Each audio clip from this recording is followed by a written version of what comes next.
Hello everyone. तो हम कर रहे थे फ्रेम ऑफ रेफरेंस। ठीक है, अच्छी तरीके से समझ में आ गया होगा। तो जो पोजीशन ऑफ पार्टिकल कण की स्थिति को हम क्या स्थिति सदिश द्वारा दर्शाते हैं और कोऑर्डिनेट्स द्वारा। ये चीज़ हमने देख ली थी कि ये हमारा फ्रेम ऑफ रेफरेंस था, ये एक्स डायरेक्शन थी, ये वाई और ये जेड। ठीक है, जो ये पॉइंट था एक्स वाई जेड के रूप में डिनोट करते हैं, तो ये हमारे कोऑर्डिनेट्स हो गए। ठीक है, कोऑर्डिनेट्स के रूप में। सेकंड था जो ये हमारा स्थिति सदिश है, पोजीशन वेक्टर आर वेक्टर की फॉर्म में। तो जो पोजीशन ऑफ पार्टिकल कण की स्थिति को हम टू टाइप से कर सकते हैं डिनोट। ठीक है, बाई पोजीशन वेक्टर और बाई कोऑर्डिनेट्स। ठीक है, नेक्स्ट हम करते हैं जो फ्रेम ऑफ रेफरेंस होता है वो टू टाइप्स का होता है।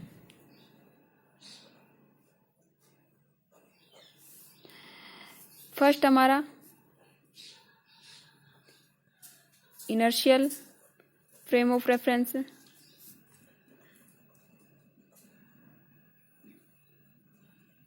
ठीक है। सेकंड होता है non inertial frame of reference.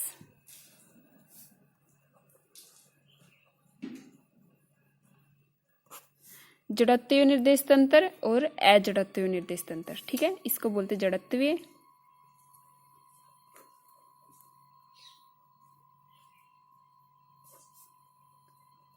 और इसको अजड़त्वीय निर्देश तंत्र।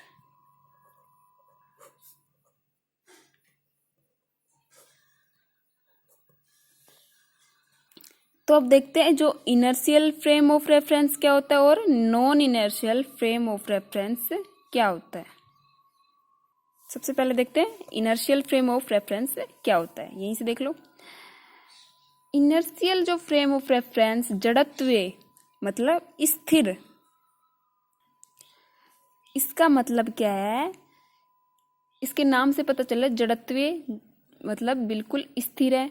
मतलब क्या है, इस टाइम मतलब जड़त्वीय निर्देश तंत्र वो निर्देश तंत्र होगा जब किसी भी पार्टिकल पर कोई एक्सटर्नल फोर्स नहीं लग रहा हो, मतलब बाह्य बल नहीं लग रहा हो। बाह्य बल नहीं लगने का मतलब क्या है, फोर्स जीरो।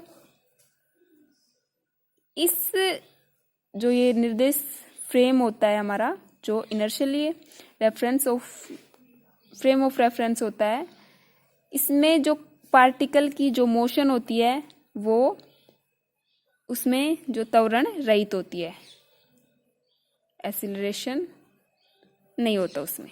ठीक है, एक्सीलरेशन क्या, त्वरण नहीं होता, मतलब त्वरण नहीं होता तो F बराबर ma होता है। इसका मतलब A B जीरो होता है। सीधा पता चल रहा है फोर्स जीरो होता है। फोर्स को क्या लिख सकते हैं, F बराबर ma। A क्या होता है, A को डिफरेंशियल फॉर्म में क्या कैसे लिखते हैं, m d2r upon dt square होता है। जो हमारा त्वरण A इक्वल टू ये होता है, तो ये भी जीरो। इसको और क्या लिखते हैं, वेग में परिवर्तन। त्वरण को क्या लिखते हैं, वेग में परिवर्तन। जो वेलोसिटी में टाइम के साथ चेंज होता है वो एक्सेलरेशन होता है। ठीक है, ये हमारा जीरो होगा। इसका मतलब क्या होता है, v इक्वल टू कॉन्स्टेंट, मतलब जो वेलोसिटी होगी वो कॉन्स्टेंट होगी। v कॉन्स्टेंट कैसे हुआ, कोई भी जैसे df अपॉन dt है या dp upon dt equal to zero है, तो इसका मतलब क्या कह सकते हैं, यहाँ p कॉन्स्टेंट है। ठीक है, इसी प्रकार इसमें dv बाई dt है, तो इसमें जो वेलोसिटी है वो कॉन्स्टेंट है। समझ में आ गया। जो इनर्शियल फ्रेम ऑफ रेफरेंस है उसमें फोर्स जीरो होता है, कोई फोर्स नहीं लगता, एक्सेलरेशन जीरो होता है, और उस टाइम वेग हमारा कांस्टेंट राशि से कांस्टेंट होगा, नियत वेग से गति करता है बाह्य बल की अनुपस्थिति में, ये बोले तो। ठीक है, जो इनर्शियल फ्रेम ऑफ रेफरेंस होता है उसमें जो मोशन के न्यूटन के फर्स्ट एंड सेकंड लॉ हमेशा सही होते हैं। ठीक है, न्यूटन का जो फर्स्ट और सेकंड लॉ को ये जो इनर्शियल फ्रेम ऑफ रेफरेंस में हमेशा ये फॉलो करता है। क्लियर। तो इसी में मेन ये था, फोर्स जीरो होता है, एक्सेलरेशन जीरो होता है और वेग कांस्टेंट होता है। ओके, नेक्स्ट चले, non inertial frame of reference क्या होता है ये और देख लेते हैं।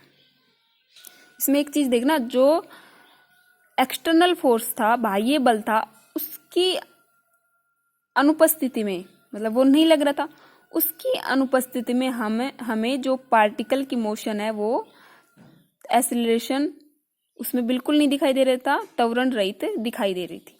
इसके विपरीत अगर non inertial frame of reference में देखें, इसके सापेक्ष बाह्य बल की अनुपस्थिति इसमें भी रहेगी, F इक्वल टू 0 तो रहेगा। इसमें मेन बात है एक्सीलरेशन की, लेकिन इसमें एक्सीलरेशन दिखाई देगा A नॉट इक्वल टू 0। अजड़त्वीय निर्देश तंत्र में ये होगा, फोर्स तो 0 होगा लेकिन एक्सीलरेशन 0 नहीं होगा। एक्सीलरेशन 0 नहीं होगा तो वेलोसिटी भी कांस्टेंट नहीं होगी। ठीक है, इसकी साइड में लिखते हैं, इसमें F इक्वल टू तो 0 होता है, ये हमारा फर्स्ट है और ये सेकंड होता है, लेकिन A not equal to 0, V not equal to constant. ठीक है, और इसमें जो न्यूटन के फर्स्ट एंड सेकंड लॉ सही थे, लेकिन इसमें ये ट्रू नहीं होते। जो non inertial frame of reference होता है उसमें जो न्यूटन के फर्स्ट एंड सेकंड लॉ वैध नहीं होते। क्लियर? तो ये होता है हमारा इनर्शियल और non inertial frame of reference. ठीक है, तो ये हमारा फ्रेम ऑफ रेफरेंस कंप्लीट हुआ, उसके टाइप्स 2 कंप्लीट हुए। नेक्स्ट हम करें कोऑर्डिनेट्स ट्रांसफॉर्मेशन।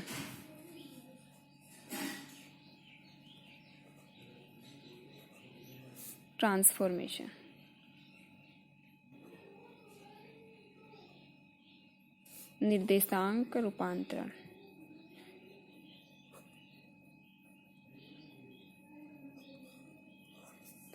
कोऑर्डिनेट पता था क्या है? ठीक है, इसको एक बार डेफिनेशन के रूप में समझते हैं, इसका फिजिकल मीनिंग समझते हैं, फिर इसको मैथमेटिकल करेंगे। हमने फर्स्ट में एक चीज देखी कि किसी भी पार्टिकल की हमें गति को देखने के लिए उसके लिए हमें एक निर्देश तंत्र होना आवश्यक है, फ्रेम ऑफ रेफरेंस होना आवश्यक है। ठीक है, याद है हम सूर्य की गति को देख रहे थे, कहाँ से देख रहे थे वो, ठीक है, वो पेड़ की गति को देख रहे थे, एक तो पृथ्वी पर से देखा, एक सूर्य पर से देखा, अंतर था दोनों में। तो डिपेंड करता है कि हम कहाँ हैं, इसका मतलब कहने का मतलब ये है कि हमें निर्देश तंत्र में ही पार्टिकल की मोशन को अध्ययन करना होता है, जिसके सापेक्ष हमें याद करना होता है। ठीक है, तो निर्देशांक रूपांतरण क्या होते हैं, कोऑर्डिनेट ट्रांसफॉर्मेशन क्या होते हैं कि एक निर्देश तंत्र एक फ्रेम ऑफ रेफरेंस में लिए गए प्रेक्षण, ठीक है, जो हम ऑब्जर्व करते हैं इस निर्देश तंत्र में, जैसे हमें इसको ए मान लिया, ए निर्देश तंत्र में हमको रिजल्ट मिले, तो ए जो फ्रेम ऑफ रेफरेंस होता है उसके ऑब्जर्वेशन सेम इसी प्रकार का हमें एक दूसरा निर्देश तंत्र लेना है, दूसरा फ्रेम ऑफ रेफरेंस लेना है, इसमें भी बिंदु पी है, इसके ऑब्जर्वेशन, इन दोनों के बीच ए और बी के ऑब्जर्वेशन के बीच जो रिलेशन होता है उसी को बोलते हैं कोऑर्डिनेट ट्रांसफॉर्मेशन। क्लियर? दोनों के रिलेशन को बोलेंगे कोऑर्डिनेट ट्रांसफॉर्मेशन। तो इसमें भी कंडीशन देखेंगे, 2 निर्देश तंत्र हो गए हमारे पास, तो ये दोनों निर्देश तंत्र किसी एंगल पे झुके हुए हों, या फिर दोनों निर्देश तंत्र गति कर रहे हों, या दोनों निर्देश तंत्र स्थिर हों, इस कंडीशन में हमें कोऑर्डिनेट्स के रिलेशन निकालेंगे। ठीक है, यहाँ तक क्लियर? बाकी कल करते हैं हम नेक्स्ट।